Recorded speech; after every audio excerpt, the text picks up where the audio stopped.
Un encuentro con lo desconocido, una maldición oculta en la penumbra, una batalla desesperada contra algo que no se ve, pero que acecha con cada respiro. ¿Podrán soportarlo? ¿O caerán en las garras del miedo? Los leo en los comentarios, si es que aún se atreven. Relato familiar. Mi abuela materna vivía en una casa antigua de ladrillo, construida por mi abuelo, un albañil de oficio. Era una estructura robusta pero lúgubre, con pasillos angostos que parecían devorar la luz y habitaciones cuyas esquinas nunca se despejaban de sombras. Con la esperanza de mejorar la situación económica, él partió hacia la costa de Jalisco para trabajar en la construcción de hoteles. Lo que comenzaron siendo visitas esporádicas a su familia se tornaron en ausencia permanente cuando decidió formar otra familia en ese lugar. Mi abuela quedó sola con sus 5 hijas y un hijo. La casa, que alguna vez había resonado con las voces infantiles y el eco de la risa, se convirtió en un mausoleo de recuerdos truncos. Durante las noches, los ladridos de los perros callejeros se confundían con voces apagadas que parecían filtrarse de las paredes, como si la casa misma estuviera respirando. A veces, se oían pasos en la azotea cuando no había nadie arriba, pasos pesados, como si alguien caminara con los pies descalzos sobre la grava. El aire de la madrugada traía consigo un hedor metálico y rancio, como de algo oxidado y húmedo, impregnando los corredores. Las hijas de mi abuela solían despertarse con palabras entrecortadas y la sensación de ser observadas desde la penumbra del corredor. «Alguien está ahí», murmuraba la más pequeña, aferrándose a la ropa de su madre con los ojos vidriosos. Pero mi abuela solo apretaba los labios y las abrazaba con fuerza, como si con su propio cuerpo pudiera contener algo que intentaba desbordarse de entre las sombras. Una noche, el hijo varón despertó al sentir que el colchón bajo su cuerpo se hundía lentamente, como si alguien se hubiera sentado junto a él. El aire se tornó denso, pegajoso, con un leve tufo a cenizas y carne vieja. Abrió los ojos y vio la silueta de un hombre sentado en la orilla de su cama, con los hombros caídos y la cabeza ladeada en una postura imposible. Intentó gritar, pero su garganta estaba paralizada, y lo único que pudo hacer fue sentir como un aliento marchito rozaba su oreja antes de escuchar una voz quebrada y hueca: «Todavía es mi casa». A partir de esa noche, la familia entendió que la ausencia de su abuelo había dejado más que un vacío. Había dejado un eco, una presencia que nunca se fue. Con el paso del tiempo, mis tías fueron casándose, una tras otra, dejando la casa más silenciosa y vacía. Solo una de ellas permaneció ahí, la antepenúltima. No era considerada una mujer agraciada, pero su simpatía y espíritu fiestero la hacían destacar. Su risa solía llenar la casa, contrastando con la seriedad que la envolvía desde la partida de mi abuelo. Sin embargo, su relación con mi abuela era tensa, un choque constante entre la juventud hambrienta de libertad y una crianza férrea moldeada por el temor. Mi abuela, con su mirada severa, la reprendía cada vez que regresaba tarde. «No quiero que termines mal», le decía, con la voz cargada de advertencias que parecían venir de un miedo más profundo que el simple «qué dirán». Pero mi tía reía y restaba importancia a sus palabras, sin notar cómo el ambiente de la casa cambiaba cuando ella desobedecía. Las noches en que se escapaba a escondidas, la casa parecía castigarse a sí misma. La temperatura descendía, el aire adquiría un peso insoportable y los muebles crujían con una insistencia antinatural, como si algo se removiera en su interior. Mi abuela no dormía esas noches. Se quedaba sentada en la mecedora del corredor, con la vela temblando en sus manos, escuchando el leve traqueteo de las puertas, el susurro áspero del viento colándose entre las rendijas, y algo más. Un roce, un arrastre sordo que venía del pasillo donde estaba el cuarto de mi tía. Una de esas madrugadas, mi tía volvió más tarde de lo habitual. Al cruzar la puerta, sintió que el aire en el interior era diferente, cargado de una pesadez sofocante, como si la casa la reprochara por su ausencia. Caminó por el pasillo con la sensación de que los muros se estrechaban a su alrededor. Al llegar a su cuarto, algo la obligó a detenerse. La puerta, que siempre rechinaba al abrirse, estaba entreabierta. Dentro, el aire tenía un olor rancio, parecido al de una habitación cerrada por demasiado tiempo. El silencio se estiró en la oscuridad. La cama estaba en su sitio, el espejo reflejaba apenas la luz de la luna, pero la sensación de estar acompañada se clavaba en su espalda como un anzuelo. Fue entonces cuando lo oyó, un roce lento, como uñas arañando la madera. Su pecho se tensó y sus piernas se paralizaron. Un escalofrío subió por su cuello. No quería mirar. No debía mirar. Pero lo hizo. Y entonces comprendió por qué su madre la había intentado retener tantas veces. El reflejo en el espejo se movió antes de que ella pudiera reaccionar. No fue un parpadeo de su mente cansada ni un juego de luces, algo en la penumbra se deslizó justo detrás de ella. El aliento se le atoró en la garganta. Por un instante, sintió el roce de una presencia pegajosa, como si una sombra espesa se adhiriera a su piel. La puerta se cerró de golpe tras ella.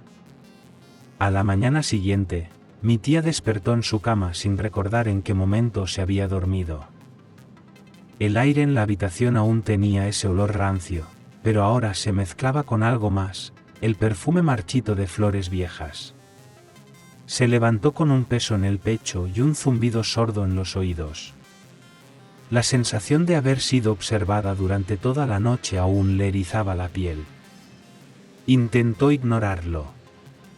Se convenció de que había sido su imaginación y decidió seguir con su vida como si nada hubiera pasado. Fue en una fiesta patronal cuando conoció a un joven de otro pueblo. Se ilusionó rápidamente con él, pues nunca había tenido un novio. Era apuesto, de hablar suave y sonrisa fácil, pero había algo en el que desentonaba, como si su presencia no encajara del todo en la realidad. Desde el primer encuentro, mi tía sintió que su cuerpo se estremecía cuando él la tocaba, no por emoción, sino por una sensación inexplicable de estar cruzando un umbral peligroso. Sus encuentros se volvieron frecuentes, aunque él siempre encontraba una excusa para evitar llevarla a su hogar. Mi familia es muy reservada, decía. No les gustan las visitas. Sin embargo, cada vez que él llegaba, siempre parecía saber exactamente dónde encontrarla, como si conociera cada uno de sus movimientos antes de que ella los hiciera. A pesar de las restricciones impuestas por mi abuela, mi tía encontraba la manera de verlo. Pero cada noche que volvía después de estar con él, la casa la recibía con un ambiente más denso, más hostil. El rechinar de las puertas sonaba como un lamento ahogado, los corredores parecían más largos y la sensación de ser acechada se intensificaba. Una noche, al cruzar el umbral, sintió que el aire se volvía espeso, como si algo invisible la rodeara. Las velas en la sala titilaron violentamente, aunque no había corriente de aire. Se apresuró a su cuarto, cerrando la puerta tras de sí. Pero antes de que pudiera encender la lámpara, un golpe seco retumbó en la madera del armario. Un solo golpe. Preciso. Como un aviso. El miedo la mantuvo despierta hasta el amanecer. Como era de esperarse, quedó embarazada. La noticia cayó sobre la casa como una sentencia. Mi abuela no la miró durante días, su silencio era peor que cualquier grito. Pero más que el juicio de su madre o el miedo al futuro, lo que realmente empezó a atormentarla fue la transformación del ambiente en su habitación. Desde la noche en que supo de su embarazo, el hedor rancio de su cuarto se hizo más fuerte, como si algo allí dentro se estuviera pudriendo. A veces despertaba con la certeza de que alguien estaba sentado en el borde de su cama, respirando de manera entrecortada. En varias ocasiones, despertó con marcas en los brazos, como si dedos largos y huesudos la hubieran sujetado con fuerza. Con el tiempo, él comenzó a distanciarse hasta desaparecer por completo. Su ausencia debería haber sido un alivio, pero en lugar de eso, algo más ocupó el espacio que dejó. Algo que no la dejaba sola. Algo que, cada noche, se acercaba más. Pasaron 2 años sin saber de él, hasta que un día reapareció queriendo conocer a su hija. La niña, de rizos negros y ojos color miel, iluminaba la casa con su risa. Cada paso que daba llenaba los rincones con una dulzura que contrastaba con la sensación sofocante que mi tía llevaba dentro desde aquella última noche en que sintió aquellos dedos invisibles aferrándose a su piel. Parecía que todo mejoraría. Él comenzó a visitarlas con frecuencia y a brindar apoyo económico. Al principio, mi tía se mantuvo cautelosa, pero poco a poco se permitió creer que quizás su regreso no traía consigo más sombras. Sin embargo, había algo en la forma en que él miraba a la niña que le erizaba la piel. No era ternura ni orgullo paterno, sino algo más profundo, más primitivo. Finalmente, la invitó a conocer a su familia. Insistió varias veces en que llevara a la niña, pero mi abuela, desconfiada, se negó rotundamente. «Algo en ese hombre no está bien», murmuró una noche, sentada en su mecedora, con el rosario entre los dedos. Sus ojos no son los de alguien que viene a enmendar su ausencia. Son los de alguien que busca algo. Mi tía, sintiéndose culpable de su propio miedo, decidió ir sola. Desde el momento en que cruzó el umbral de aquella casa extraña, su cuerpo reaccionó antes que su mente. El aire era más denso, cargado de un aroma terroso, como el de madera vieja y humedad atrapada en las paredes. Las miradas que la recibieron no fueron cálidas, sino calculadoras, como si la estuvieran evaluando en silencio. Durante la reunión, notó que 2 mujeres mayores cuchicheaban constantemente. Susurros ahogados, frases entrecortadas que nunca terminaban de formarse en palabras completas. La forma en que la observaban, con los ojos entrecerrados y las manos inquietas, le hizo sentir que no era bienvenida, o que, quizás, nunca esperaron que llegara sola. Las horas avanzaron entre copas y conversaciones incómodas. Entonces, entre el murmullo de voces y risas forzadas, una de aquellas mujeres, con los ojos vidriosos por el alcohol, se inclinó hacia ella, y con una sonrisa que no llegaba a sus pupilas, le confesó lo que nadie más se atrevía a decir en voz alta. Él tenía una esposa. No solo eso, tenía varios hijos varones. Pero siempre había deseado tener una hija. El mundo pareció detenerse por un instante. Un escalofrío seco le recorrió la espalda. Las piezas encajaron de golpe en su mente, como un mecanismo de relojería maldito que finalmente revelaba su propósito. Su insistencia en ver a la niña. La manera en que sus ojos se oscurecían cada vez que la mencionaba. El aire se volvió más pesado. Las sombras en las esquinas parecían vibrar. Mi tía se sintió traicionada, usada, como si fuera parte de un plan del que nunca fue consciente.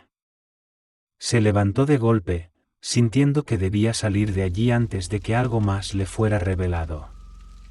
El silencio en la casa fue inmediato. Las conversaciones se apagaron. Las miradas se clavaron en ella. Mientras intentaba alejarse, una de las mujeres, la más anciana, le sujetó la muñeca con una fuerza que no correspondía a su frágil apariencia. Su piel estaba helada, como si no perteneciera del todo a un cuerpo vivo. «No lo hagas enojar», murmuró con una sonrisa temblorosa, «ya se llevó demasiado de nosotras». La garganta de mi tía se cerró en un nudo de terror. Tiró de su brazo con todas sus fuerzas y se soltó. Sin despedirse, sin mirar atrás, salió de esa casa con el corazón martillando contra su pecho. Corrió hasta que el aire en sus pulmones se volvió un ardor insoportable. pero incluso cuando estuvo lo suficientemente lejos, incluso cuando el viento nocturno le despejó la mente, no pudo quitarse la sensación de que algo la había seguido. Algo que no pertenecía del todo a este mundo, y que ahora sabía exactamente dónde encontrarla. No pasaron ni 2 días cuando comenzó a sentirse extraña. Al principio, eran pequeños cambios, pausas prolongadas en sus conversaciones, miradas perdidas hacia rincones vacíos, una sensación constante de inquietud que parecía envolverla como una sombra invisible.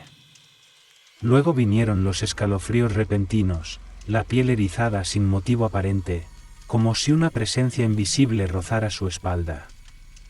Pronto, la sensación de ser seguida se convirtió en una certeza aterradora. Escuchaba una voz persistente en su oído, un murmullo ronco, perverso, que le ordenaba: «Muérete». Nadie más lo oía, pero para ella era tan real como el suelo bajo sus pies. Su comportamiento cambió drásticamente, pasaba horas mirando el suelo con una expresión vacía, ignorando los llamados de la familia. Dejó de comer, su cuerpo se debilitaba, y de sus labios escapaban frases entrecortadas sobre una presencia que la observaba sin descanso.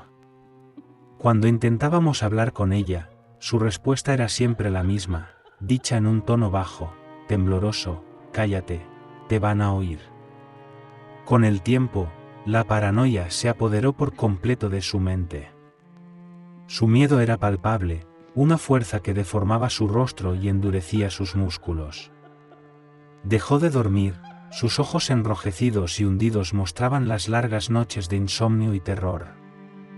Una madrugada, entre gritos, aseguró que su ojo se había desprendido de la cuenca. Se tapaba el rostro con las manos, gimoteando, negándose a mirar a nadie. Pero lo más inquietante no era lo que decía, sino lo que sucedía a su alrededor. Cada vez que tenía estos episodios, los cuadros de la casa se inclinaban solos, como si algo los empujara con furia invisible. Los objetos de cerámica se desplomaban desde las repisas, rompiéndose en 1000 pedazos sin que nadie los tocara. La casa entera parecía cobrar vida con su angustia. Los médicos le diagnosticaron esquizofrenia. Dijeron que su mente le jugaba una mala pasada, que los síntomas eran resultado del trauma y la ansiedad.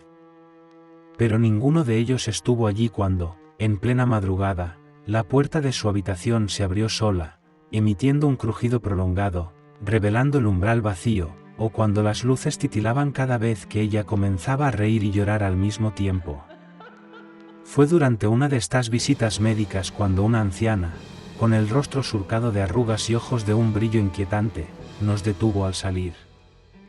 Nos tomó de las manos y susurró con voz grave: «Busquen otro tipo de ayuda, esto no es cosa de doctores». Nos proporcionó una dirección escrita en un papel amarillento.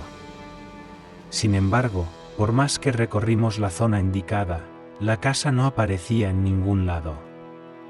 Caminamos en círculos, convencidas de que nos habían engañado, hasta que, de repente, una puerta de madera desvencijada se abrió con un chirrido.